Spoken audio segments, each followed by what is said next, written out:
Oi, pessoal! Está começando mais um A3 Explore, Jornada nas Ciências Humanas. Eu me chamo Amanda Monte, sou formada em Economia e hoje iremos abordar um sistema que está bem presente em nossas vidas, o sistema capitalista. Iremos ver diversos tópicos dentro do assunto e aprender um pouco mais sobre ele. Teremos hoje a presença dos convidados Ana Caroline e Anderson Kaique. Bom dia, pessoal! Falem um pouco sobre vocês e as suas realizações. Oi, gente, me chamo Ana Caroline, como já foi mencionado por Amanda, né? E eu sou uma professora de História da Universidade Federal da Paraíba. Hoje eu fui convidada a abordar junto a vocês esse importante sistema econômico e social que está presente aí em nossas vidas. Salve galera, me chamo Anderson Kaique, sou professor de Sociologia da Universidade Federal da Paraíba e hoje, juntamente com a Carol, vim discutir e apresentar alguns fatos sobre o sistema capitalista. É isso aí, pessoal! Para darmos início, o que é o capitalismo e como vocês definem a sua origem? Então, o capitalismo é um sistema econômico e social baseado no direito à propriedade privada, no lucro e na acumulação de capital. A palavra capital vem do latim e significa cabeça, no qual faz alusão às cabeças de gado, que eram uma das medidas de riqueza nos tempos antigos. O capitalismo ele surgiu na Europa Ocidental devido às mudanças ocorridas lá no sistema feudal, onde teve a centralização do poder nas mãos do rei e da ascensão da burguesia a partir do comércio e da circulação de mercadorias. Daí o surgimento de novas técnicas de fabricação e o aumento da urbanização possibilitaram a mudança no modo de produção, e permitiram um barateamento e o melhor atendimento às demandas das mercadorias.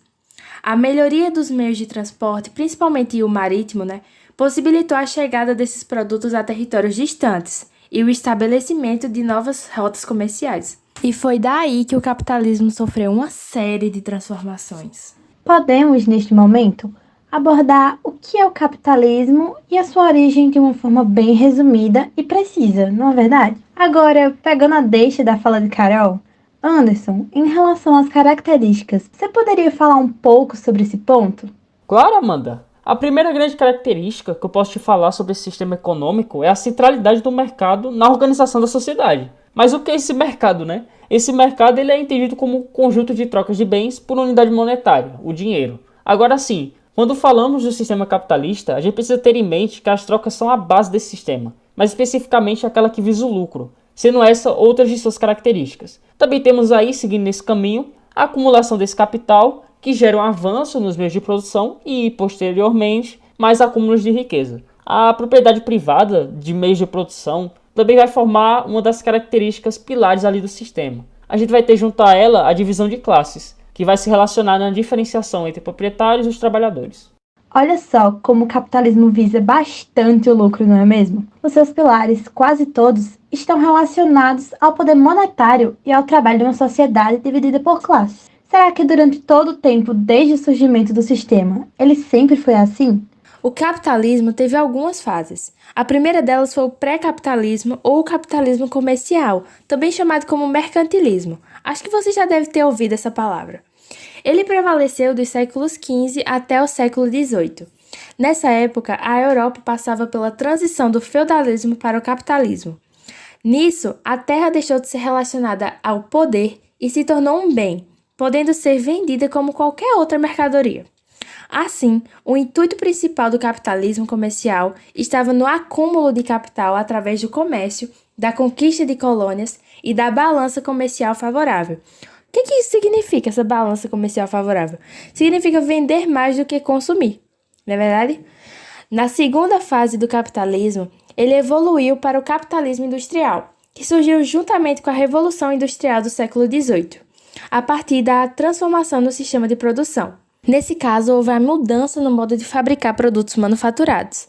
Antes, cada produto era feito de maneira artesanal em pequenas quantidades. Dessa maneira, a demanda era anterior à produção. Mas com o surgimento do motor a vapor e das máquinas grandes, as máquinas mais elaboradas, passa-se a ser grandes escalas de produção. A oferta dos produtos passa a ser anterior à demanda e cresce daí a necessidade de criar um mercado consumidor. Aí, com isso, o capitalismo industrial enfoca no desenvolvimento do sistema fabril de produção, que vai necessitar de mais mão de obra, surgindo daí a classe operária. Por fim, agora a fase que estamos vivenciando, é o chamado capitalismo financeiro. Mas sabe o que os estudiosos defendem? Eles dizem que com toda essa globalização, o capitalismo já está numa nova fase de desenvolvimento, que é chamado de capitalismo informacional. E esse capitalismo informacional surgiu devido às transformações provocadas por toda a revolução tecnológica que existe atualmente, não é verdade? Mas voltando aqui, o capitalismo financeiro está fundamentado nas leis dos bancos, das empresas e das grandes corporações por meio do monopólio industrial e financeiro. Por isso que essa terceira fase do capitalismo é chamada de capitalismo monopolista financeiro. É importante ressaltar que as indústrias e os comércios ainda lucram, porém eles são controlados pelo poderio econômico dos bancos comerciais e outras instituições financeiras. Vem cá, vocês já ouviram falar sobre trustes, holdings e cartéis? Bom, foram estratégias que grupos de empresários efetuavam baseados em interesses próprios contra os consumidores, a fim de aumentar os seus lucros e diminuir a livre concorrência entre as empresas do mundo. E é isso, essas são as fases do capitalismo e um pouco sobre suas características. Pois é. Então, o capitalismo, ao longo do tempo, veio sofrendo diversas modificações até chegar à forma que ele se apresenta na atualidade. Sua evolução trouxe características, mas também perdeu algumas. Eu acho muito importante abordar esse sistema. É verdade, Amanda. É muito importante falar sobre este assunto, porque mesmo que pareça algo que todos conhecem, diversas vezes não é a realidade, né?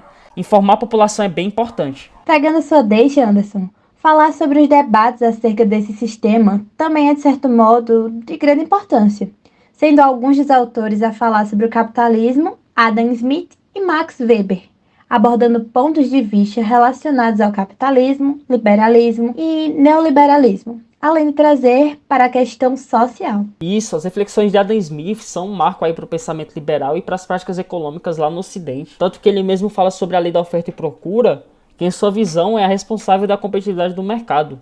Ou seja, as empresas se tornam tão competitivas a ponto de serem obrigadas a criar produtos finais com maior qualidade. E o seguinte, para ele não havia conflito, e sim harmonia entre os interesses individuais e coletivos. Atualmente o roteiro evoluiu e hoje é o que a gente conhece como neoliberalismo, né? Agora, outro importante teórico que está associado ao surgimento desse sistema foi Max Weber. Para ele, o capitalismo vai além do sistema econômico. Para ele, isso tudo era uma mudança de mentalidade relacionada ao surgimento e à ascensão do protestantismo na Europa. De acordo com ele, havia essa relação entre os proprietários do capital e os protestantes.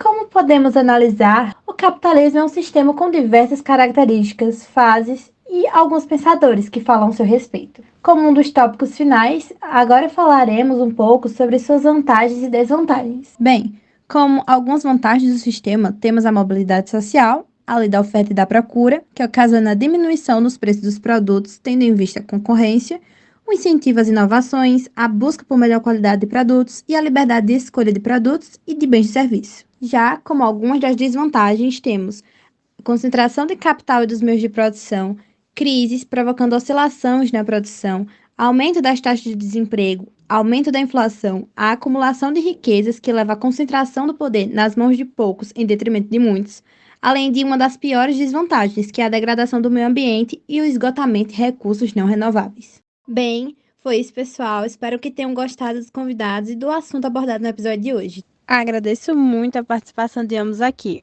Um abraço a todos e até o próximo episódio do A3 Explore, Jornada nas Ciências Humanas.